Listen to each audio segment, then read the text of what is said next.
is a variety of a ditty called Autopsy.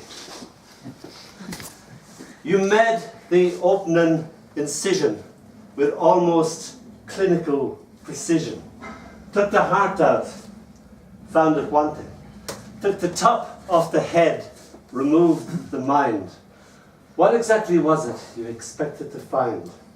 I looked at you with sad eyes that said it wouldn't have hurt half as much if you'd only waited till I was dead. Thank you.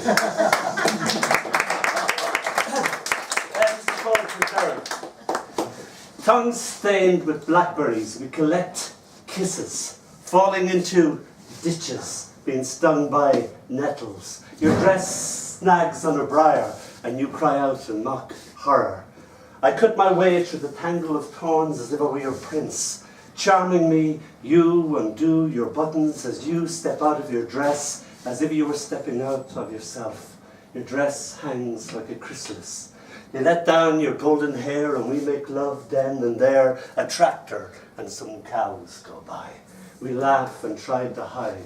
The sun beats down on my bum. We giggle and come, return to the big old dirty town and turn our blackberry picking days into luscious winter jam.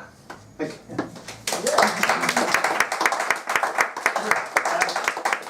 Seeing as you might not think it, but the person that you're with, their profession actually does impinge on the poetry. So seeing as we're in an art gallery, this is about a lady who was an artist, and the site of her art was her own female self.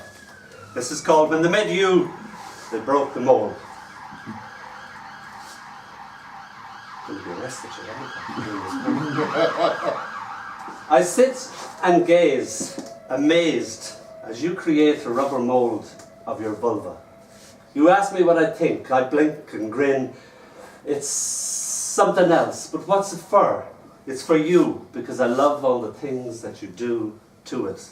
I smile, well, all right. For years, your masterpiece held pride of place above our mantelpiece, created heated debate over how much was too much, or how far was too far, or as Jay said, it oughtn't to be allowed. It always made me smile. People were often affronted, but you, being you as was your wont, proudly declared, I am not ashamed of my cunt. Years later, we broke up, and it ended up in an attic, neatly packaged and covered with dried wild flowers. I wrote and asked if you wanted your vulva back. You wrote back and said, oh yes please, in big bold capital letters. And so it was like a Rosetta Stone. It was returned to its original owner with a little note attached that simply said, thank you for the gift of this and for loaning it to me for all these years. It was greatly loved and greatly missed, then sealed with love and a single kiss. Thank you.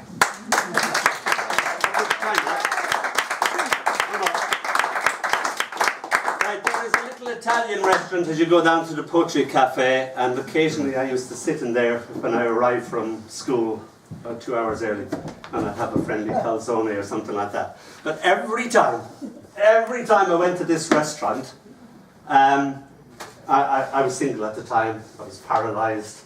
I had a lonely 7 years to go before I met this woman here. And I used to sit by myself and I'd be pursued by harpy couples. Harpy couples are couples who are going to have a major fight in front of you. So I'd be sitting down and just about to turn over my calzone and somebody would go, you bastard! Like that. And I'd go, whoop, whoop! And it would upset my indigestion, something terrible. Or, you know, fuck you! George, that's it! And she'd throw wine at it. So this is one occasion, spilt Demerara sugar. Demerara sugar is just sugar with a rara dress on. This was something I didn't see, but there was enough evidence that was elementary, my dear Watson, for me to construct what I hadn't seen.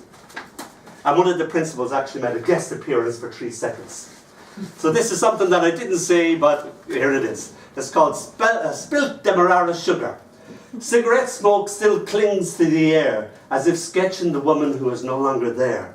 A cluttered ashtray gives evidence of her distress, magenta lipstick kissing each viciously stubbed out cigarette, as if there were the twisted corpses of the minutes ticked into hours. She has left him a note that I, a stranger to them and to this affair, can only guess and conjecture at. Hold like a piece of evidence between forefinger and thumb this clue as to what's gone wrong. Frank, you bastard, you! If you come, I'm gone. You're just an excuse for a man. Just then, a wild-eyed man dashes in, looks again, and dashes out. This is more than likely the noted Frank, but it's too late to hand him the note. I take a cautious sip of my latte, let it cool a bit, chase with an idle fingertip the Demerara sugar spilt across the tabletop in the shape of Antarctica. Thank you.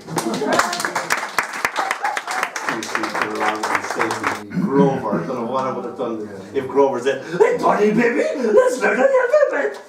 So, when I came to my own little girl, I had to teach her the alphabet. She was 3, and this is how I taught her alphabet. It's called Teaching Tilly Letters. First, we set up an alphabet, all woodeny, all coloured-y. The letters tremble in anticipation. Then see, we get a P, or 2, or more. Our pile of P's now reflected in the living room floor. Then pea shooter in hand, I command, hit me a H. Our little cheeks puff, H topples over. "Oh, you got me," I ventriloquize. Okay, I say now. Now an R. Quick, R is trying to make a run for it. A P zips through the belly of an O, gets that meow. So, sorry, Marmaduke. O standing fast, O is the last to go. P zing through time and space until letter by letter, both upper and lower case, the alphabet has fallen into our tiny mind. The letters tumble, held fast there with love. And finally, I have a friend who got Alzheimer's, and at one stage he was able to look it up with me in the dictionary, medical dictionary. He found out all about it. 3 years later, he didn't know that his hand was his hand. So this is called asparagus disease. Every day, a new word left. Just upped and left me. Took a hike, as if it threw a rope ladder out of my mouth and ran off. Eloped with silence. Gee, that sounds nice. Wish I knew what it meant. So that I only know left as to what is not right. If you know what I mean. I don't know what I mean anymore. Words, everyday words would escape me. The word leg dumbfounds me.